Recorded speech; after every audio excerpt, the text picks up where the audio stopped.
Bonjour frères et sœurs.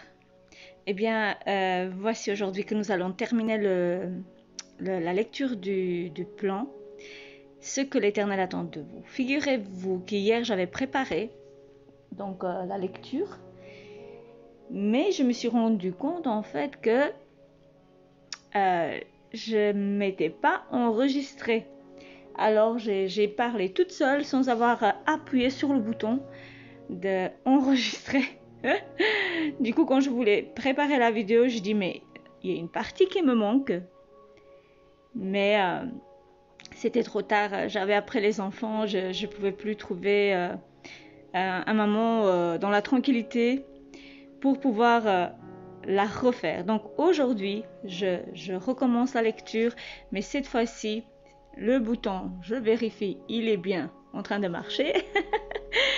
Donc, que le Seigneur renouvelle et rafraîchit notre journée par sa parole. Seigneur mon Dieu, je viens devant toi, Seigneur, et je te demande ta grâce, ta miséricorde.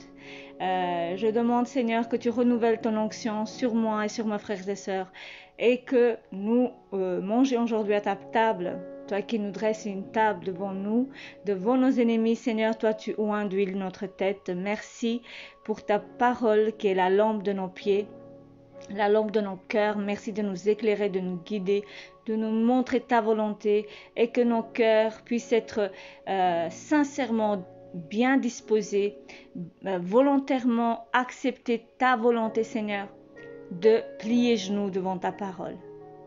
Des fois, nous voyons pas vraiment ce que le Seigneur veut de nous, mais lui s'en occupe pour bien nous éclairer et nous guider parce qu'il est notre berger. Alléluia. Eh bien, aujourd'hui, c'est le dernier jour de ce plan. Il nous propose de faire le bilan. L'appel de Dieu est multiple. Seigneur, merci pour ta parole. Seigneur, que ton onction découle, que ta grâce nous touche encore aujourd'hui. Merci de bénir ta parole, que ta parole tombe dans la bonne terre. Nos cœurs qui sont bien disposés à l'écouter et la pratiquer. Alléluia. L'appel de Dieu donc est multiple.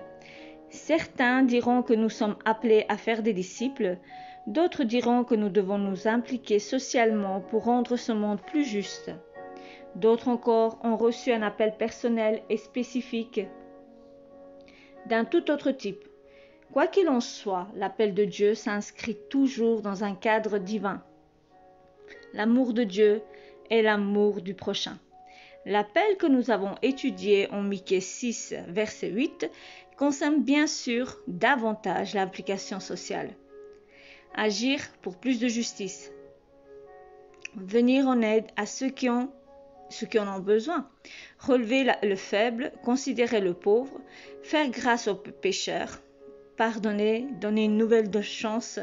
Le tout en plaçant notre confiance en ce Dieu merveilleux qui est la source de cet amour que nous souhaitons manifester. Alléluia, Seigneur mon Dieu. Nous vous encourageons donc à vous engager pour plus de justice et plus de miséricorde afin d'honorer cet appel de Dieu. Quelle que soit la forme de l'engagement prise, organisation de projets, participation à des actions, aide concrète qui répondent à des besoins, dons financiers, prières, soutien, etc. Cela sera d'une grande valeur pour celui ou celle qui en bénéficiera. Nous vous invitons à ne pas refermer ce plan de lecture sans avoir réfléchi concrètement à ce que vous pourriez mettre en œuvre, si tout cela a touché votre cœur. Amen. Oui, moi j'étais bénie. Je ne sais pas pour vous frères, mais j'ai été bénie. Vraiment merci. Merci Seigneur pour ce plan magnifique. Merci d'avoir suivi ce plan. Que Dieu vous bénisse et vous trouve disponible pour pratiquer ce qui est juste, pour faire miséricorde et pour le suivre humblement sur le chemin qu'il a tracé pour vous. Amen. Amen, amen et amen. Merci Seigneur. Merci de nous encourager. Nous allons lire donc quelques versets qu'il nous propose ici. Alléluia. Donc on va relire Michée. On a commencé avec Michée 6, verset 8. On va terminer. Il dit, on t'a fait connaître, ô homme, ce qui est bien. Oui, Seigneur, tu nous as fait montrer, tu nous as fait connaître maintenant ce qui est bien. Et ce que l'Éternel demande de toi, c'est que tu pratiques la justice, que tu aimes la miséricorde et que tu marches humblement avec ton Dieu. Allez, alléluia, que le Seigneur nous donne un cœur humble, humble et doux, patient, prêt à pardonner, prêt à aimer, prêt à faire sa volonté. Que le Seigneur soit loué.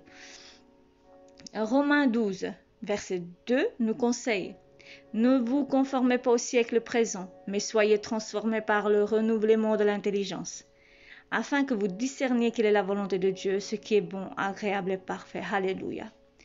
Oui, Seigneur mon Dieu, jadis nous faisions partie du monde. Nous qui aujourd'hui nous disons que nous sommes enfants de Dieu, avant de devenir enfants de Dieu, nous étions dans le monde et occupés à faire ce que notre cœur désire, ce que la chair nous pousse à faire, ce que les autres font, et nous trouvions cela normal. Nos yeux étaient aveuglés par la non-connaissance de la vérité. Mais lorsque tu es venu dans notre vie et que tu nous as fait grâce, ce voile qui nous séparait de la vérité a été brisé et déchiré, et tu nous as fait connaître ta sainte volonté. Père, tu nous as montré un monde merveilleux, un roi et un fils merveilleux qui nous a offert la possibilité de devenir enfant de Dieu et de recevoir la vie éternelle. Seigneur mon Dieu, nous étions dans le monde occupés à faire notre propre volonté, à marcher dans le péché, marcher avec les ténèbres, et nous étions d'accord. Le jour quand tu es venu, Seigneur, tu nous as éclairés. Aujourd'hui, nous apprenons chaque jour quelle est ta volonté. Ta lumière, Seigneur, ta parole qui est la lumière nous éclaire chaque jour. Seigneur, merci parce que tu nous éclaires. Et oui, Seigneur, donne-nous aussi des cœurs bien disposés pour fléchir les genoux devant toi, Seigneur, chaque jour, afin d'accomplir tes désirs. Car finalement, accomplir tes désirs, c'est notre nourriture et notre bien à nous-mêmes. Oui, Seigneur, car nous bénéficions déjà de ta présence si merveilleuse, si glorieuse. Et il y a un héritage et un avenir glorieux qui nous attend, pas seulement dans ce monde ici, bas, mais dans ton royaume, Seigneur. Oh mon Dieu, mes yeux voient déjà ta gloire, mon cœur se réjouit pour ce que tu fais. Seigneur, merci. Merci parce qu'en toi nous sommes enrichis d'espérance, enrichis dans la foi. Et chaque jour que tu fais, Seigneur, oui, il est merveilleux. Et tu nous guides et tu nous fortifies dans la foi. Alléluia. Oui, j'ai entendu dire, Audrey Mac, la foi c'est comme un muscle. Au plus que tu vas le faire travailler, eh bien, il deviendra costaud, il deviendra fort. Et la foi, c'est la même chose. Pratiquons la foi. Coûte que coûte, espérant contre toute espérance. Alléluia. Notre foi se fortifiera. Alléluia. J'ai appris aussi aujourd'hui qu'il n'y a pas une petite foi, une grande foi, mais que ce que le Seigneur voulait dire, c'est que certains ont une foi faible et d'autres, ils ont la foi très forte parce qu'ils l'ont musclé, parce qu'ils ont marché contre toute espérance, à espérer et à se tenir sur la parole de Dieu, ses promesses, et leur foi était fortifiée par le Seigneur. Parce que oui, c'est lui qui fortifie notre foi, qui l'a fait muscler et que nous devenons alors des chrétiens matures. Alléluia. Béni sois-tu, Seigneur. Béni sois-tu pour ta parole. Tite 2, verset 11. Car la grâce de Dieu, source de salut pour tous les hommes, a été manifestée. Elle nous enseigne à renoncer à l'impiété et au convoitise mondaine. Alléluia. C'est par sa grâce que nous avons abandonné et renoncé à toute impiété et au convoitise du monde. Alléluia. Merci Seigneur. Ce n'est pas pour nous glorifier, frères et sœurs. Ce n'est pas pour dire, oh moi j'ai laissé tomber, oh grâce à ça. Non. Nos yeux étaient fermés. Celui qui nous les a ouverts, c'est le Seigneur. Alléluia. Et à vivre dans le siècle présent selon la sagesse, la justice et la piété. C'est ça la volonté de Dieu. vraiment de vivre dans ce siècle présent, mais selon la sagesse, la justice et la piété, selon le Seigneur. Alléluia. En attendant la bienheureuse espérance et la manifestation de la gloire du grand Dieu et de notre Sauveur Jésus-Christ. Alléluia. Qui s'est donné lui-même pour nous, afin de nous racheter de toute iniquité et de se faire un peuple qui lui appartienne, purifié par lui et zélé pour les bonnes œuvres. Alléluia. Il s'est donné lui-même pour nous. Il nous a rachetés de toute iniquité. L'iniquité ne peut plus trouver place dans notre cœur. Quelqu'un qui se sanctifie, qui se tient à part pour le Seigneur et qui se sanctifie à travers la parole, le péché ne devrait même plus exister dans son cœur. Parce que lui, il est mort en Christ.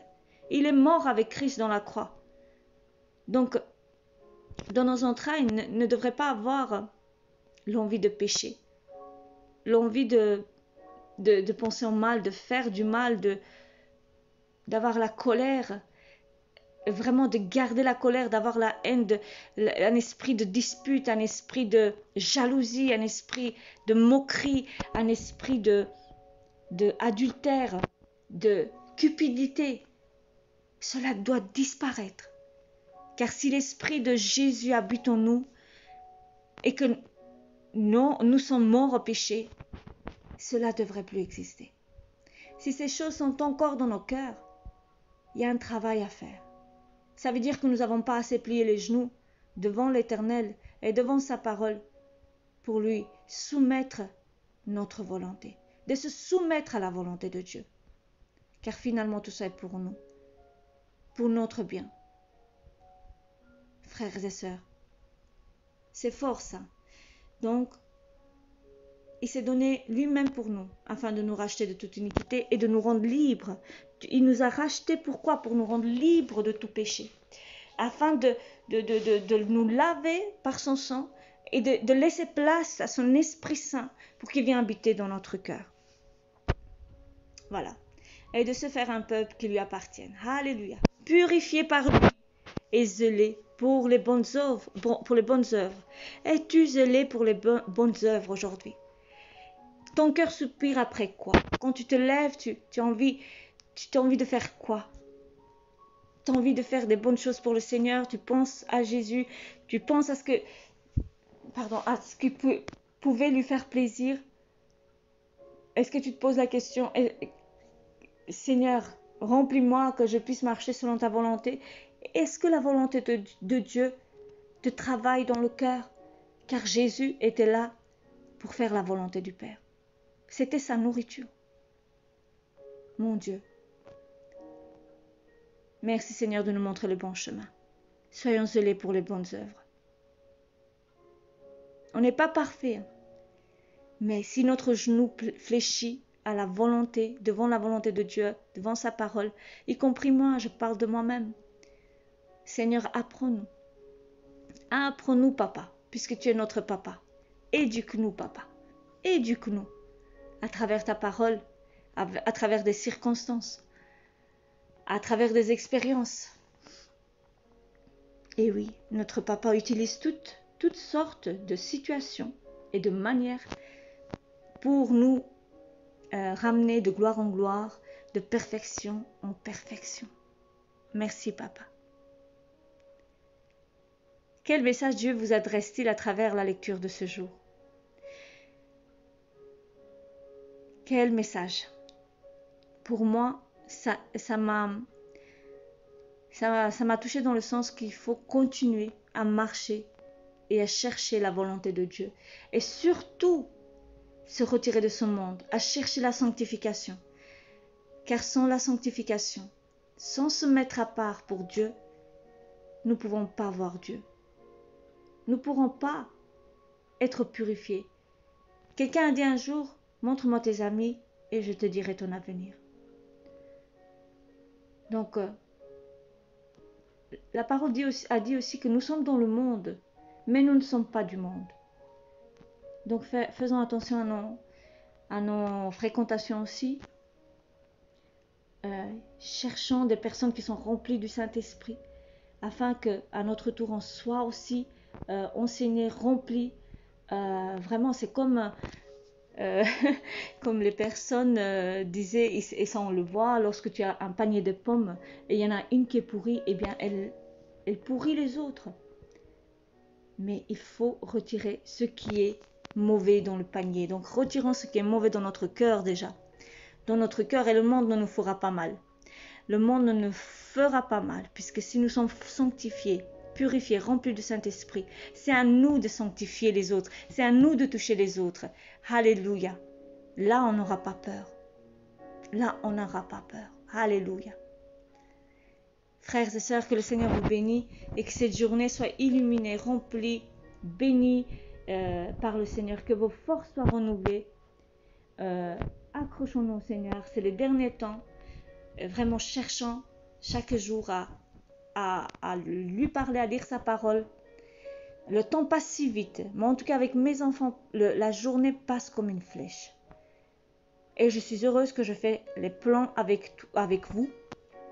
Ça me permet de feuilleter la Bible, de parler à Dieu, de vous parler, et on est enseigné. Que le Seigneur soit loué, que le Seigneur soit loué, et que le Seigneur vous bénisse, vous aide dans vos corvées de chaque jour, que le Seigneur vous bénisse. Et puis à demain, je compte commencer un autre plan par la grâce du Seigneur. Que le Seigneur vous bénisse, frères et sœurs. À demain.